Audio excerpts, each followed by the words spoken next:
जय हिंद. नमस्ते विद्यार्थी आणि प्राध्यापक मित्रांनो. मिस्टर अक्षय बेळे SPPU एक्झाम अपडेट या यूट्यूब चॅनलमध्ये आपणा सर्वजणांचं स्वागत आहे. आत्ताच्या व्हिडिओमध्ये आपण FY BBA CA semester first 2024 pattern म्हणजेच AICTE ॲडमिटेड स्टुडंटसाठी परीक्षा फॉर्म कसा भरावा याबाबत आपण माहिती घेणार आहोत. त्यामुळे परीक्षा फॉर्म भरण्यापूर्वी हा व्हिडिओ शेवटपर्यंत नक्की बघा. आवडल्यास या व्हिडिओला लाईक करा, शेअर करा. अद्याप जर का आपण आपल्या यूट्यूब चॅनलला सबस्क्राईब केलं नसेल तर त्वरित सबस्क्राईब करा. आणि अशाच चांगल्या नवनवीन विषयाची माहिती मिळवण्यासाठी आपण आपल्या टेलिग्राम चॅनलमध्ये सहभागी होऊ शकता. लिंक डिस्क्रिप्शन बॉक्समध्ये देण्यात आलेली आहे. तर विद्यार्थी मित्रांनो, तुम्हाला या सेमिस्टरचे जे काही परीक्षा फॉर्म आहे म्हणजे ज्यांनी शैक्षणिक वर्ष 24-25 मध्ये AICTE थ्रू BBA CA म्हणजेच BCAला प्रवेश घेतलेला असेल कॉमर्स अंतर्गत, तर त्या विद्यार्थ्यांसाठी परीक्षा फॉर्म ही सुरू झालेले आहे. परीक्षा फॉर्म भरण्याची अंतिम तारीख ही 2/12/2024 असून लेट फीसह तुम्ही 5/12/2024 पर्यंत परीक्षा फॉर्म भरू शकता. यामध्ये जर का डेट एक्सटेंड झाली तर त्याबद्दलची माहिती आपल्या टेलिग्राम चॅनलमध्ये दिली जाईल, म्हणून टेलिग्राम चॅनलमध्ये तुम्ही जॉईन राहा. चला तर मग सुरुवात करूया आपण की हा परीक्षा फॉर्म कसा भरावा, अकाउंट कशा पद्धतीने क्रिएट करावं, प्रोफाईल कशा पद्धतीने कंप्लीट करावी आणि सब्जेक्ट कशा पद्धतीने निवडावे आणि पुढच्या काही महत्त्वाच्या बाबी आपण या व्हिडिओमध्ये सांगणार आहोत. त्यामुळं शेवटपर्यंत नक्की बघा. तर बघा, परीक्षा फॉर्म भरण्यासाठी तुम्ही unipune.ac.in या ऑफिशियल होमपेजला गेल्यानंतर इथे लेफ्ट साईडला तुम्हाला एक्झामिनेशन सेक्शन दिसेल. तर या एक्झामिनेशन सेक्शनवर क्लिक करा. या पद्धतीचा डॅशबोर्ड तुम्हाला एक्झाम ऑनलाईन म्हणून बघायला भेटेल. इथे थोडंसं खालती स्क्रोल केल्यानंतर इथे स्टुडंट सेक्शनमध्ये 4 नंबरला एक्झाम फॉर्म ऑनलाईन दिसेल. या टॅबवरती क्लिक करा. नंतर अशा पद्धतीचा डॅशबोर्ड तुम्हाला बघायला भेटेल. थोडं खालती स्क्रोल केल्यानंतर 1 ते 8 पद्धतीच्या लिंक दिसतील. कोणत्याही एखाद्या लिंकवर तुम्ही क्लिक करा. क्लिक केल्यानंतर इथे एक्झाम फॉर्मच्या डेट्स येतील. या डेट्स तुम्ही काळजीपूर्वक बघा आणि त्या डेट्सला तुम्ही परीक्षा फॉर्म हा म्हणजे त्या विदिन टायमिंगच्या आतच तुम्ही तुमचा परीक्षा फॉर्म हा भरला गेला पाहिजे. बघा, थोडंसं खालती स्क्रोल केल्यानंतर इथे तुम्हाला proceed to log in button दिसेल. या लॉग इन बटनावर क्लिक करा. नंतर या पद्धतीने स्टुडंट प्रोफाईल सिस्टीम असा डॅशबोर्ड तुम्हाला बघायला भेटेल. थोडंसं खालती स्क्रोल केल्यावर इथे तुम्हाला स्टुडंटमध्ये 2 टॅब दिसतील. एक आहे तुमचं क्रिएट अकाउंट आणि दुसरा आहे लॉग इन. तर बघा विद्यार्थी मित्रांनो, नुकतेच तुम्ही आत्ता 12वी पासआउट झालेला आहात आणि तुम्ही आत्ता पुणे विद्यापीठाला प्रथमच प्रवेश घेतलेला आहे. त्यामुळे सर्व विद्यार्थ्यांनी सगळ्यात अगोदर पुणे विद्यापीठाच्या स्टुडंट प्रोफाईल सिस्टीममध्ये सगळ्यात प्रथम अकाउंट क्रिएट करायचं आहे. तर अकाउंट क्रिएट बटनावर क्लिक करा. त्यानंतर इथे तुम्हाला nationality, student name, email ID आणि मोबाईल नंबर या 4 महत्त्वाच्या बाबी तुम्हाला मेन्शन करायच्या आहेत. तर नॅशनॅलिटीवर क्लिक करा. सिलेक्ट कॉलमला क्लिक केल्यानंतर इथे 1 नंबरला तुम्हाला इंडियन म्हणून सिलेक्ट नॅशनॅलिटी तुमची सिलेक्ट करावी. माझ्या मते प्रवेश घेतलेले ॲडमिटेड स्टुडंट हे फक्त आणि फक्त इंडियनच असतील असं काही नाही, काही बाहेरचे देखील विद्यार्थी असू शकतात. तर तुम्ही तुमची नॅशनॅलिटी इथे सिलेक्ट करा. त्यानंतर स्टुडंट नेम इथे कोणतं टाकायचं आणि कसं टाकायचं, बी केअरफुली सर्वजणांनी की नेम टाकताना ॲज पर तुमचं प्रिव्हियस मार्कलिस्ट म्हणजे 12वीच्या मार्कलिस्टवर ज्या पद्धतीने नेम आहे तेच नेम या ठिकाणी तुम्हाला काय करायचं आहे, मेन्शन करायचं आहे. ओके, म्हणजे कदाचित तुमचं सरनेम अगोदर राहील, नंतर फर्स्ट नेम राहील आणि नंतर फादर नेम राहील. बहुतेक विद्यार्थी या ठिकाणी चूक करतात. ते अगोदर फर्स्ट नेम टाकतात, नंतर फादर नेम टाकतात आणि नंतर सरनेम टाकतात. तर असं काही करू नका. जे तुमच्या रिझल्टवर आहे 12वीच्या तेच तुम्हाला या ठिकाणी टाकायचं आहे. त्याची इनिशियल ही सरनेम प्रथम असेल, नंतर फर्स्ट नेम असेल आणि नंतर तुमचं फादर नेम असणार आहे. या इनिशियलनी इथं या ठिकाणी तुम्ही नेम मेन्शन करा. ओके, सो त्यानंतर इथे तुम्हाला मेल ID टाकायचा आहे. बघा विद्यार्थी मित्रांनो, इथे मेल ID आणि मोबाईल नंबर टाकत असताना जो यापूर्वी कुणीही तो वापरलेला नसेल म्हणजे तुमचा भाऊ, बहीण किंवा नातेवाईक यांच्यापैकी किंवा तुमचा मित्र असेल यांनी तो मेल ID जर का यापूर्वी वापरलेला असेल तर आत्ता तुम्हाला तो वापरता येणार नाही. तुम्हाला नवीन मेल ID आणि नवीन मोबाईल नंबर तुम्हाला या ठिकाणी यूज करावा लागेल. तर या पद्धतीने तुम्ही हे एवढी सगळी माहिती भरा आणि इथे शेवटी व्हेरीफाय ईमेल ID आणि मोबाईल नंबर दिलेला आहे त्या बटनावर क्लिक करा. ओके, आपण या बटनावर इथे क्लिक करूया. क्लिक केल्यानंतर इथे तुम्हाला एक वरती टॉप लेवलला मेसेज दिसेल की email and mobile OTP has been send successfully to your email ID and mobile number. So इथे क्लोज बटनावर क्लिक करा. तुमच्या मेल ID आणि मोबाईल नंबरला SPPUच्या नावाने एक मेल आलेला असेल आणि मोबाईलला OTP आलेला असेल. तो या ठिकाणी तुम्ही काय करा, एंटर करा. 6 डिजिटचा तुम्हाला नंबर्स तुम्हाला कदाचित दिले जातील. तर या ठिकाणी दोन्ही मेन्शन करा. त्यानंतर इथे तुम्हाला पासवर्ड विचारला जाईल आणि कन्फर्म पासवर्ड तुम्हाला टाकायचा आहे. तर पासवर्ड टाकताना पण काळजी घ्या, जो साधा सिंपल पासवर्ड असेल तो टाका. जसं की एक्झाम्पल की एखाद्या विद्यार्थ्याची तारीख 11/02/2004 असेल तर त्यांनी 11/02/04 असं टाकली तरी चालेल. किंवा तुमचा जो काही पिनकोड असेल, जसं एखाद्या कॉलेजचा किंवा काय म्हणते एखाद्या विद्यार्थ्याच्या गावाचा पिनकोड आहे सपोज 413-717, ओके, त्यांनी असा टाकला तरी चालेल. किंवा आपल्या मोबाईलचे पहिले 6 डिजिट टाका, शेवटचे 6 डिजिट टाका. जे तुम्हाला लक्षात राहील तो पासवर्ड तुम्ही या ठिकाणी टाका. शक्यतो सर्व न्यूमरिकल टाका किंवा सगळे अल्फाबेट्स टाका किंवा सर्व कॅपिटल्स टाका, असं केलं तरी चालेल. पण काही जण काय करतात, अल्फाबेट्स आणि न्यूमरिकल असं टाकतात आणि कधी कधी कन्फ्युजन होतं. त्याच्यामुळे शक्यतो तरी तुम्ही नंबरचा पासवर्ड तुम्ही या ठिकाणी टाका. नाही तर 1 ते 6 टाकला तरी उत्तम, काहीच अडचण नाही. त्यानंतर या ठिकाणी जो कॅप्चा दिलेला आहे तो कॅप्चा या ठिकाणी एंटर करा आणि क्रिएट बटनावर क्लिक करा. एवढी माहिती भरल्यावर तुम्हाला मेसेज येईल अकाउंट क्रिएटेड सक्सेसफुली. नाव तुम्ही काय करू शकता, इथे गो टू लॉग इन बटनावर क्लिक करू शकता. किंवा मगाशी जिथे आपण स्टुडंट प्रोफाईलमध्ये जिथं क्रिएट अकाउंट आणि लॉग इन बटन दिलेलं आहे, तर आता या ठिकाणी आपल्याला काय करायचं आहे, लॉग इन करायचं आहे. आपण आता मेल आय डी आणि मोबाईल नंबर टाकून आपण आता पुढे जाऊया. बघा या ठिकाणी तुम्हाला स्टुडंटमध्ये क्रिएट अकाउंट आणि लॉग इन बटन दिसलेलं आहे. आपण लॉग इन बटनावर क्लिक करूया. लॉग इन बटनावर क्लिक केल्यानंतर इथे लॉग इन बाय येईल, मेल आय डी किंवा मोबाईल नंबर. आता इथे तुम्ही आत्ता जे अकाउंट क्रिएट करताना मेल आय डी किंवा मोबाईल नंबर वापरला ते टाकून तुम्ही या ठिकाणी लॉग इन करू शकता. सो आपण या ठिकाणी आता काय करूया, मोबाईल नंबर एंटर करू, पासवर्ड एंटर करू आणि इथे जो काही कॅप्चा दिसत आहे हा कॅप्चा एंटर करून आपण लॉग इन करणार आहोत. ओके, लॉग इन केल्यावर तुम्हाला या पद्धतीचा डॅशबोर्ड दिसेल. इथे तुम्हाला न्यू कोर्स एनरोलमेंट या बटनावर क्लिक करायचं आहे. ओके, सो आपण इथे न्यू कोर्स एनरोलमेंटवर क्लिक केल्यानंतर इथे तुम्हाला स्टुडंट टाईप विचारला जाईल. तर इथे 2 ऑप्शन आहे, एक आहे न्यू आणि दुसरा आहे एक्झिस्टिंग. ज्या विद्यार्थ्यांकडे कॉलेजने आता एलिजिबिलिटी नंबर दिलेला असेल ते विद्यार्थी इथं एक्झिस्टिंग ऑप्शन सिलेक्ट करतील. ज्या विद्यार्थ्यांकडे कॉलेजचा एलिजिबिलिटी नंबर अद्याप काढलेला नाही ते विद्यार्थी या ठिकाणी ओके, तर आपणाला निश्चित समजलंच असेल की एक्झिस्टिंग हा पर्याय ज्यांच्याकडे एलिजिबिलिटी नंबर आहे त्यांच्यासाठी त्यांनी यूज करायचा आहे आणि ज्यांच्याकडे एलिजिबिलिटी नंबर नाही त्या विद्यार्थ्यांनी या ठिकाणी काय करायचं आहे, न्यू ऑप्शन सिलेक्ट करायचा आहे. जसं की आपण या ठिकाणी न्यू ऑप्शन सिलेक्ट करूया. त्यानंतर इथे तुम्हाला विचारलेलं आहे कॉलेज किंवा डिपार्टमेंटल पनकोड.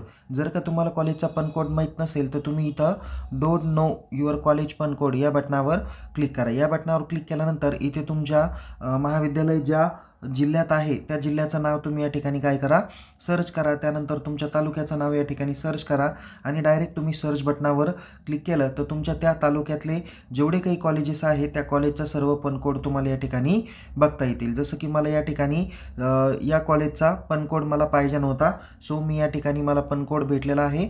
मी तो पनकोड काय करतो, कॉपी करतो. ओके, पनकोड कॉपी केल्यानंतर या ठिकाणी पुन्हा तुम्हाला डाव्या साईडला 3 आडव्या रेषा दिसेल, त्यावरती क्लिक करा.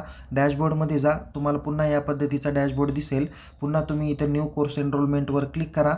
नंतर इथे स्टुडंट टाईप न्यू करा आणि इथे जो काही पनकोड कॉपी केलेला आहे तो या ठिकाणी पेस्ट करा. ओके, पेस्ट केल्यानंतर इथं त्या कॉलेजचं नाव ऑटोमॅटिकली येणार आहे. थोडंसं खालती स्क्रोल करा. कोर्स टाईपमध्ये आता तुम्हाला BBA-CA हा कोर्स निवडायचा आहे, म्हणून तुम्ही या ठिकाणी काय करा, BCA हा कोर्स सिलेक्ट करा.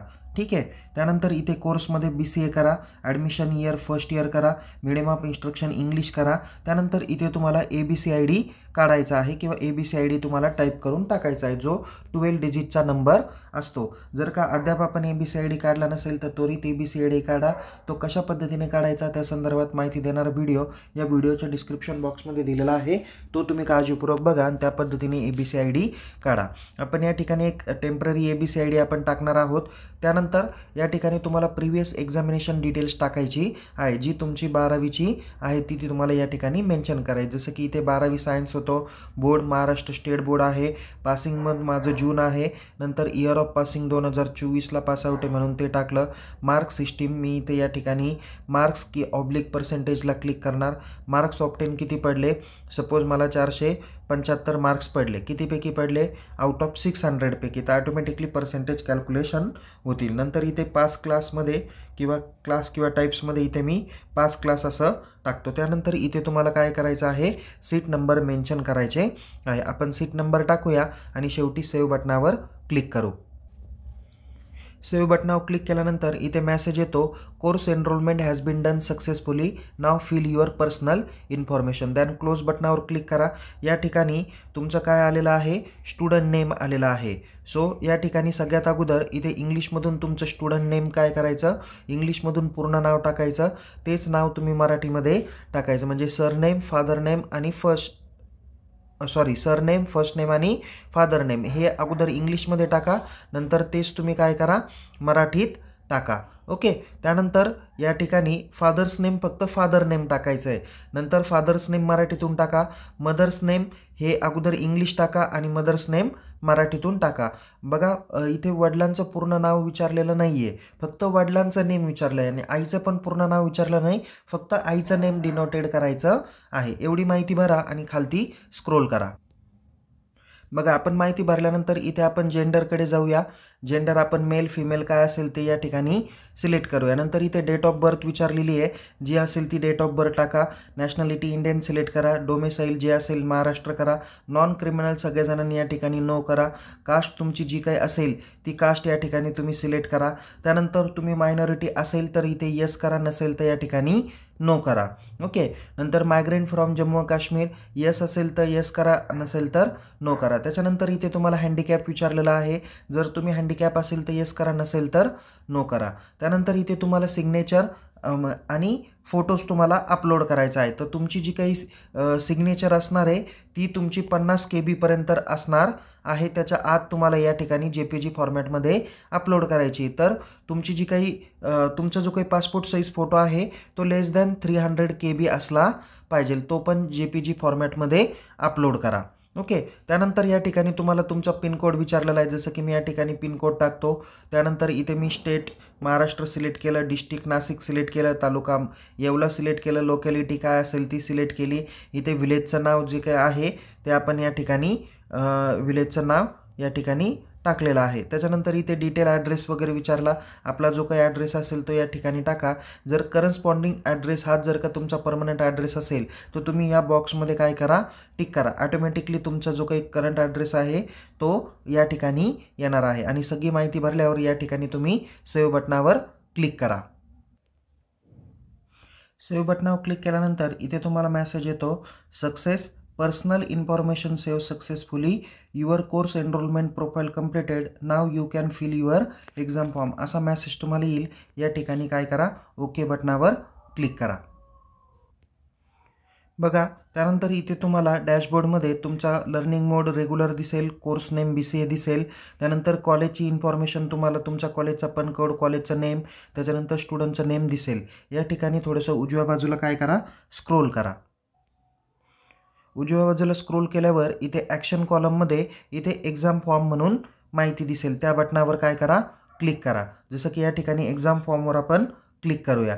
क्लिक केल्यानंतर इथे एक्झाम फॉर्मच्या डेट्स वगैरे दिसतील. खालती स्क्रोल करा. प्रोसीड बटनावर क्लिक करा. प्रोसीड बटनावर क्लिक करा. नंतर या ठिकाणी तुम्हाला 2 ऑप्शन आहे, एक फर्स्ट इयर आणि दुसरं अदर दॅन फर्स्ट इयर. तुम्ही प्रथम वर्षाचाच फॉर्म भरत आहे म्हणून इथे फर्स्ट इयर बटनावर काय करा? क्लिक करा. ओके. आणि नंतर इथे क्रिएट न्यू ॲप्लिकेशन बटनावर क्लिक करा. इथे तुम्हाला आता पॅटर्न नेम सिलेक्ट करायचा आहे. तुम्ही जे काही फॉर्म भरत आहात तो तुमचा BBS CAचा फॉर्म भरत आहात. तर इथे तुम्हाला बघा 2 नंबरचंच ऑप्शन दिसेल की BBA computer application 2024 credit pattern. Okay. So आपण हे ऑप्शन काय करूया? सिलेक्ट करूया. सिलेक्ट केल्यानंतर इथे तुमची पर्सनल इन्फॉर्मेशन वगैरे येईल. थोडंसं डायरेक्ट खालती स्क्रोल करा आणि इथे तुम्हाला नेक्स्ट बटनावर क्लिक करायचं आहे. ओके. सो नेक्स्ट बटनावर क्लिक केल्यानंतर इथे तुमचे सब्जेक्ट्स वगैरे येतील. आता इथे बाकीचे बाय डिफॉल्ट सब्जेक्ट आलेले आहे. इथे टिकमार्क पण बरोबर आलेले आहे. विद्यार्थी मित्रांनो याच्यात कुठे तुम्हाला चूक करायची अडचण नाही. ॲज पर जो सिलेबस दिलेला आहे तो सिलेबस या ठिकाणी सिलेक्ट करायचा. आता हे सब्जेक्ट लिस्ट एकूण किती यांची आहे ते एकदा चेक करा. 1 2 3 4 5 6 7 8 9 9 सब्जेक्ट या ठिकाणी तुम्हाला दिसून येणार आहे आणि ओईचे तुम्हाला 2 सब्जेक्ट सिलेक्ट करायचे. जसं की या ठिकाणी आपण सिलेक्टमध्ये जाऊया. आता बघा BCA हा जो काही आहे, BBA CA हा कॉमर्स अंतर्गतचा सब्जेक्ट आहे. त्याच्यामुळे तुम्हाला ओईचे जे काही विषय आहे ते अदर दॅन कॉमर्स येतील. म्हणजे जसं की सायन्स अँड टेक्नॉलॉजी अँड ह्युमॅनिटीजमध्ये मला जर का सायन्स अँड टेक्नॉलॉजीमधला बिझनेस मॅथ विषय घ्यायचा असेल तर मी या ठिकाणी सिलेक्ट फॅकल्टीमध्ये अगोदर सायन्स अँड टेक्नॉलॉजी घेईल, नंतर सिलेक्ट सब फॅकल्टीमध्ये मी सायन्स घेईल, त्यानंतर इथे सिलेक्ट कोर्समध्ये मी BSc घेणार आहे. कारण BSc मधलाच मी काय करतो आहे, बिझनेस मॅथ हा विषय घेणार आहे. थोडंसं खालती स्क्रोल करा. इथे बघा बिझनेस मॅथ हा विषय दिलेला आहे, त्यावरती क्लिक करा. बघा इथे एक ओई माझं सिलेक्शन झालेला आहे. आता मी दुसरा जो काही विषय आहे तो पण मी सायन्स फॅकल्टीचाच घेतला असेल, कारण आमच्या कॉलेजमध्ये जे काही आहे ते सायन्स फॅकल्टीमधलेच आम्ही त्यांना बिझनेस मॅथ आणि बिझनेस स्टार्ट दिलेले आहे, म्हणून मी या ठिकाणी घेतले. तुम्ही ज्या महाविद्यालयात आहात, ज्या महाविद्यालयाने तुम्ही घेतलेला असेल कोर्स तो या ठिकाणी सिलेक्ट करा.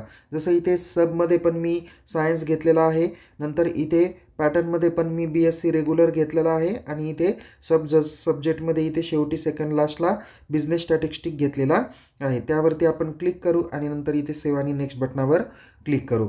सेव्ह आणि नेक्स्ट बटनावर क्लिक केल्यानंतर या पद्धतीने 1890 रुपये तुमची फी आलेली आहे. विदाऊट लेट फी 1890 आणि लेट फीसह आणखीन 150 रुपये तुमचे वाढून येतील. इथे शेवटी जे काही तुम्हाला कॉलम दिलेले आहे एक प्रिव्ह्यू आणि इथे चौकोन बॉक्स दिलेला आहे. तर या ठिकाणी तुम्ही चौकोन बॉक्सवर क्लिक करा आणि कन्फर्म अँड प्रिंट बटनावर क्लिक करून तुम्ही या ठिकाणी प्रिंटआउट काढू शकता. बघा प्रिंटआउट काढल्यानंतर या ठिकाणी तुमचे 9 सब्जेक्ट आले का ते एकदा काळजीपूर्वक बघा. जसं की या ठिकाणी बघा AEC 1 पासून तर आपण VSC 101 पर्यंत VSC पर्यंत आपण या ठिकाणी बघणार आहोत. इथं 1 2 3 4 5 6 7 8 9 10 आणि 11 टोटल 11 सब्जेक्ट आलेले आहे. प्रत्येक सब्जेक्टला 2 क्रेडिट, 11 दुने 22 क्रेडिट बरोबर आलेले आहेत. थोडंसं खालती स्क्रोल करा. इथे 2 नंबरच्या पेजला शेवटी तुम्हाला प्लेस डेटचा मेन्शन करायचा आहे. ज्या ठिकाणी तुमचं कॉलेज आहे त्या ठिकाणी प्लेस मेन्शन करा. शेवटी तुम्हाला सिग्नेचर ऑफ द कॅन्डिडेट दिलेलं आहे आणि स्टॅम्प दिलेला आहे. या ठिकाणी तुम्ही सिग्नेचर आणि स्टॅम्प तुम्ही स्टुडंट सिग्नेचरचे इथं स्टुडंटनी साईन करायचं आहे आणि ऑदर स्टॅम्प आणि सिग्नेचरसाठी तुमचे जे HOD सब्जेक्ट टीचर्स असतील किंवा जे कन्सर्न अथॉरिटी असेल त्यांची तुम्ही सही शिक्का घ्या आणि अकाउंट डिपार्टमेंटमध्ये हा फॉर्म फीसह जमा करा. या फॉर्मसोबत तुमच्या प्रिव्हियस इयर मार्कलिस्टची कॉपी जोडा आणि ABC IDची कॉपी या ठिकाणी जोडा. ह्या 2 महत्त्वाच्या बाबी तुम्ही तुमच्या एक्झाम फॉर्मसोबत जोडून तो फॉर्म तुम्ही दिलेल्या मुदतीत कॉलेजमध्ये जमा करावा. जर तुम्हाला या फॉर्म संदर्भात काही टेक्निकल अडचण येत असेल तर चॅट बॉक्समध्ये तुम्ही ते विचारू शकता. सो पुन्हा भेटूया एका नवीन विषयासह, नवीन व्हिडिओसह. तोपर्यंत या यूट्यूब चॅनलला सबस्क्राईब करा आणि टेलिग्राम चॅनलमध्ये सहभागी व्हा. लिंक डिस्क्रिप्शन बॉक्समध्ये देण्यात आलेली आहे. तुम्हाला येणाऱ्या परीक्षेसाठी खूप खूप शुभेच्छा. Take care. जय हिंद. धन्यवाद.